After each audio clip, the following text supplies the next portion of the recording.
Hello friends, நம்ம போன வீடியோவில் நம்ம பூஜை ரூம்லாம் க்ளீன் பண்ணணும், வீடெல்லாம் க்ளீன் பண்ணோம் இல்லையா? நெக்ஸ்ட்டு பார்ட் 2 வீடியோ தான் இது.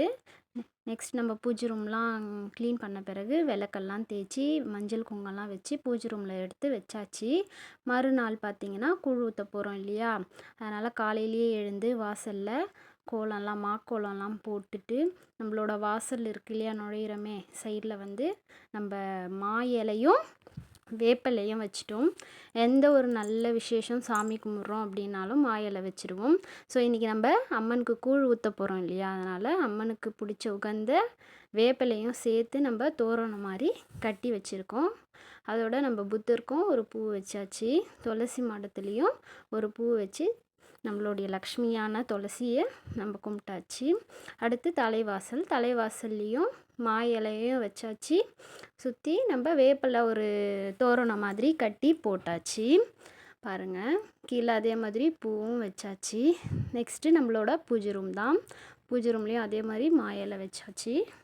செம்பருத்தி பூ நிறைய இருந்ததால் இந்த வாட்டி செம்பருத்தி பூலேயே ஃபுல் அண்ட் ஃபுல்லாக நாங்கள் சாமிக்கு வச்சு விட்டுட்டோம். ஸோ சாமந்தி வாங்கலை. பூஜை ரூம் ஃபுல்லாகவே பார்த்திங்கன்னா கூட செம்பருத்தி பூவாவில் தான் வச்சுருப்போம். இதுக்கு முன்னாடி இவ்வளோ செம்பருத்தி பூ வந்து பூக்கலை வீட்டில். ஸோ நம்ம வெளியே சாமந்தி வாங்கி தான் நம்ம பூஜைக்கு யூஸ் பண்ணிகிட்டு இருந்தோம் ஃப்ரெண்ட்ஸ். இந்த வாட்டி நிறைய செம்பருத்தி இருக்கவே செம்பருத்தி பூ வச்சு நம்ம பூஜை ரூம் ஃபுல்லாக சாமிக்கு ஃபுல்லாகவே பூ வச்சாச்சு. ஃபஸ்ட்டு நம்ம விளக்கு ஏற்றியாச்சு.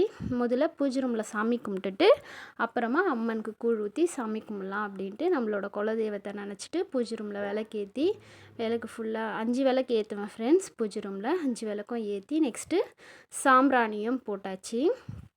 எந்த ஃபெஸ்டிவல் எந்த ஃபங்க்ஷன்னாலும் ஃபஸ்ட்டு நம்மளோட குலதெய்வத்தை கும்பிட்டு பூஜை ரூமில் விளக்கெல்லாம் ஏற்றி இங்கே பூஜை ரூமில் சாமி கும்பிட்டு முடிச்சிடுவோம். அடுத்து தான் நம்ம மற்ற எந்த ஃபெஸ்டிவல் அப்படின்றது, இப்போ கிருஷ்ண ஜெயந்தினா கிருஷ்ண ஜெயந்தி, இல்லை வரலட்சுமி நோம்புனா வரலட்சுமி நோம்பு, அந்த மாதிரி இந்த வாட்டி ஆடி மாதம் அம்மனுக்கு கூழ் ஊற்றுறது நெக்ஸ்ட்டு பார்க்கலாம் ஃப்ரெண்ட்ஸ். ஓகே, நான் பூஜை ரூமில் இப்போ சாமி கும்பிட்டு முடிச்சாச்சு. வாங்க இப்போ நம்ம அம்மனுக்கு சாமி கும்பிடலாம். இங்கே பாருங்கள், அம்மனுக்கு தனியாக சில பேர் செவுத்துல மஞ்சள் பூசி குங்குமம் வச்சு அம்மனா வழிபடுவாங்க இல்லையா கூழ் ஊற்றும்போது. எங்கள் வீட்டில் நாங்கள் வந்து ஹாலில் கும்பிட்றோம் ஃப்ரெண்ட்ஸ். ஸோ ஹாலில் கும்பிட்றதால ஒரு டைல்ஸில் இதே மாதிரி மஞ்சள் பூசி குங்குமம் வச்சு இந்த மாதிரி நாங்கள் கும்பிட்டுட்ருக்கோம். பாருங்கள், அம்மனுக்கு கூழ், அதோட நம்ம கருவாட்டு குழம்பு பொரியலாக வந்து நம்ம முருங்கைக்கீரை பொரியல் வச்சு விளக்கி ஏற்றி சாமி கும்பிட்டாச்சு. பாருங்கள், நெக்ஸ்ட்டு சாம்பிராணியும் ஏற்றியாச்சு. அதோட கற்பூரம் ஏற்றணும். நிறைய வீட்டில், எங்கள் வீட்லேயும் சரி, அந்த கற்பூரம் ஏற்றி அந்த கற்பூரத்தில் அந்த தேங்காயை காட்டி தான் உடைக்கிறாங்க. அது ஏன்னு எனக்கு தெரியல. உங்களுக்கு யாருக்காவது தெரிஞ்சால் கமெண்ட் பண்ணுங்கள். நான் சின்ன பொண்ணாக இருக்கும்போது எங்கள் வீட்லேயும் அந்த மாதிரி தான் பண்ணிகிட்டு இருந்தாங்க. ஸோ அதை பார்த்து நானும் அதை தான் கண்டினியூ பண்ணுறேன். ஆனால் அது ஏன் அந்த மாதிரி கற்பூரத்தில் காட்டின பிறகு தேங்காய் உடைக்கிறாங்கன்னு எனக்கு தெரியல. ஸோ பெரியவங்கெல்லாம் செய்கிறதால நானும் செய்கிறேன். உங்களுக்கு தெரிஞ்சால் கமெண்ட் பண்ணுங்கள் ஃப்ரெண்ட்ஸ். ஃபஸ்ட்டு நான் சாமி கும்பிட்டாச்சு, தேங்காய் உடச்சி வச்சு. அடுத்து வீட்டில் இருக்கிற பெரியவங்களாம் வந்து கும்பிட்டுட்ருக்காங்க. அம்மனுக்கு நல்லபடியாக கூழ் வார்த்தல் முடிஞ்சுது. ரொம்ப நிறைவாகவே முடிஞ்சுது இந்த வருஷம். அடுத்து எங்கள் பெரிய பாப்பாவும் வந்திருக்காங்க, வீடியோவில் இருக்காங்க பாருங்கள். பெரிய பாப்பா சின்ன பாப்பா எல்லாருமே நல்லபடியாக சாமி கும்பிட்டாச்சு. இதை பாருங்கள், பெரிய பாப்பா காட்டிகிட்ருக்காங்க இப்போது. பார்த்தீங்களா?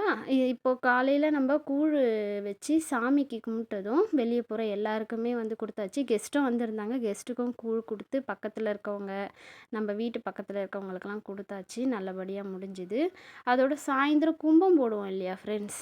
சில பேர் சாயந்தரமும் கும்பம் போட்டு ஆடி மாதம் அம்மனை வந்து வழிபாடு பண்ணுவாங்க. அந்த மாதிரி தான் இது. சாயந்தரம் இது எடுத்தது. கும்பம் போட்டு அம்மனுக்கு நல்லபடியாக கும்பம் போட்டு அதே மாதிரி சாதம், கருவாட்டு குழம்பு, கீரை பொரியல், அதோட கொழுக்கட்டையிலேயே வந்து 3 விளக்கு மாதிரி செஞ்சு அதில் விளக்கு வச்சு நாங்கள் நல்லபடியாக கும்பம் போட்டு முடிச்சிட்டோம் ஃப்ரெண்ட்ஸ். இந்த வருஷத்துக்கான ஆடி மாதம் நல்லபடியாகவே கும்பிட்டு முடித்தோம். இதோட அடுத்த வருஷம் எப்படி அப்படின்றத நம்ம பார்க்கலாம் ஃப்ரெண்ட்ஸ். நல்லபடியாக அம்மன் அருள் கிடைக்கட்டும் எல்லாருக்கும் அப்படின்ட்டு வேண்டிக்கலாம். உங்கள் வீட்டில் யார் யாரெல்லாம் கூழ் ஊற்றிட்டீங்க, இல்லை யார் யார் எத்தனாவது வாரம் ஊற்றுறீங்க அப்படின்றத மறக்காமல் கமெண்ட் பண்ணுங்கள். என்னுடைய வீடியோ பிடிச்சிருந்ததுன்னா லைக் பண்ணுங்கள், ஷேர் பண்ணுங்கள், சப்ஸ்கிரைபும் பண்ணுங்கள் ஃப்ரெண்ட்ஸ். அப்போ தான் நான் நெக்ஸ்ட்டு உங்களுக்காக விடுற வீடியோ உங்களுக்கு அப்லோட் ஆகிட்டே இருக்கும். எங்கள் பெரிய பாப்பா பாருங்கள் சாமி கும்பிட்டுட்ருக்கா. நெக்ஸ்ட்டு எங்கள் சின்ன பாப்பாவும் சாமி கும்பிட்டாங்க. ஓகே ஃப்ரெண்ட்ஸ், இதுதான் நல்லபடியாக இந்த வருஷத்துக்கான ஆடி மாதம் கும்பிட்டு முடிச்சாச்சு. ஓகே, உங்களுக்கு ஏதாவது கமெண்ட்டில் ஏதாவது உங்களுக்குன்னு கொஸ்டின்ஸ் இருந்தால் கேட்கலாம். ஓகே ஃப்ரெண்ட்ஸ், எங்கள் வீட்டு ஆடி மாதம் சாமி கும்பிட்டது எப்படி இருக்குது அப்படின்றத கமெண்ட் பண்ணுங்கள். இதுதான் எங்களோட ஃபேமிலி மெம்பர்ஸ். அதுவும் எங்கள் பெரிய பாப்பா ஹாய் சொல்கிறாங்க. எல்லோரும் ஒவ்வொருத்தராக வந்து கற்பூரம் காட்டிக்கிட்டே இருந்தாங்க ஃப்ரெண்ட்ஸ். எல்லாருமே மனநிறைவாக சாமி கும்பிட்டு முடிச்சிட்டோம். ஓகே, அடுத்த வீடியோவில் பார்க்கலாம் ஃப்ரெண்ட்ஸ். பாய்.